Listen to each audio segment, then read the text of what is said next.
If you remember Empire Earth, there's a very good chance this game is going to catch your eye, so have a look at this video. Because Empire Eternal is going to wear that inspiration on its sleeve. Big historical progression, classic RTS energy, and a very obvious attempt to tap into something a lot of strategy fans have missed for many years, and that is warring through the ages. The question is whether there is just trading on nostalgia, or whether these recent updates are going to show something with real substance behind it. My name is Tom, this is LT Gaming. If any of this sounds like your sort of thing, we cover a huge amount of games here on the channel, so consider subscribing, give the video a like, help promote indie games on YouTube. Alright, let's get into it. So why is the recent update interesting? Well, it's finally showcasing the game in action rather than just the pitch. Empire Eternal is selling that huge all-of-history RTS idea. 20 eras, big empire building, warfare across land, sea, and eventually air. But the combat showcase is where it starts trying to prove that it's an actual game beneath all of this. And to be fair, there are some very promising signs here. The battles look like they're aiming for more deliberate formations, more direct control, and a stronger sense that you're actually going to command an army rather than just throwing blobs of units across the map and hoping for the best. And this lines up with what the devs are saying as well, because the new combat system is being framed as a fresh foundation for both smaller engagements and those properly massive clashes we all know and love. That said, I do have to critique a bit. Visually, I don't think it's all landing just yet. The scale is certainly here, but the units aren't quite popping against the environment as clearly as you'd want, which does make some of the bigger fights feel a bit less visually appealing than they should be. So for me, it's one of those areas of the game that needs a bit of polish, but obviously there is a lot of time left to improve it, so I'm not going to hang them out to dry yet. Overall, I was very impressed with the scope and grandeur of what they're trying to get across. There's definitely the foundations of something tasty here for RTS fans, but it just needs that extra bit of polish before it goes to ship. So the update before this was the Bronze Age update, which shows the game is grounded in actual RTS systems, so it's not just a giant concept, it was showing more of the practical layers underneath.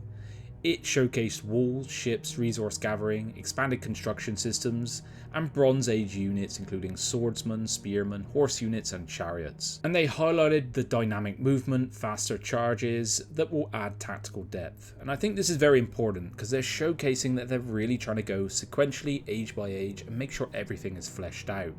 If the early era economy, building and fortification doesn't really land, then the big 20 era fantasy doesn't really matter much at all because the foundation is weak. Before we crack on, if this video is your sort of thing, do drop a like on it, it really helps us on that YouTube algorithm, and a lot of you aren't subscribed. We want to have you on board, jump aboard, don't be afraid, we're very nice here.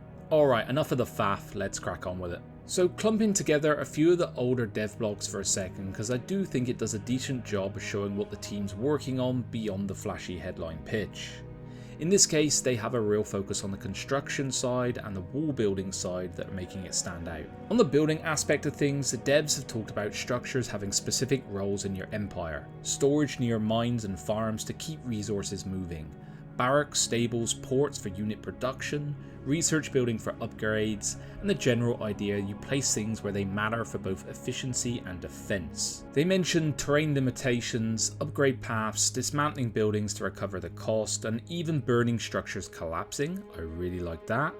And this is if you don't repair them in time. This will definitely make your base building feel a lot more organic. Then the wall construction is making fortifications sound more than just decorative filler or just plopping down obstacles for the AI.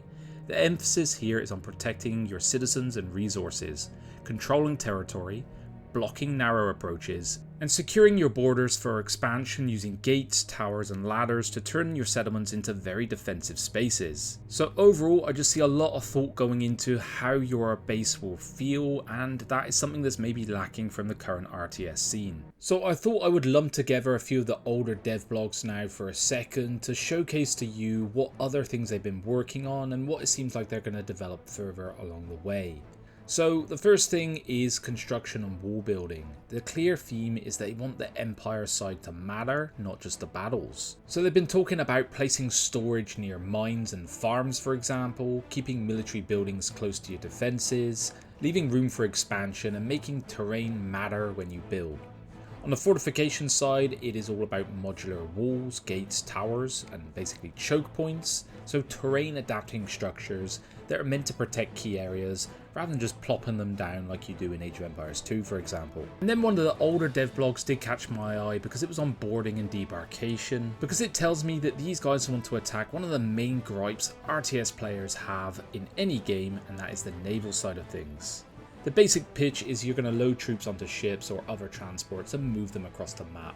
Then you decide where and how to unload them, with capacity limits forcing a bit of planning on who goes where. All good so far, all standard.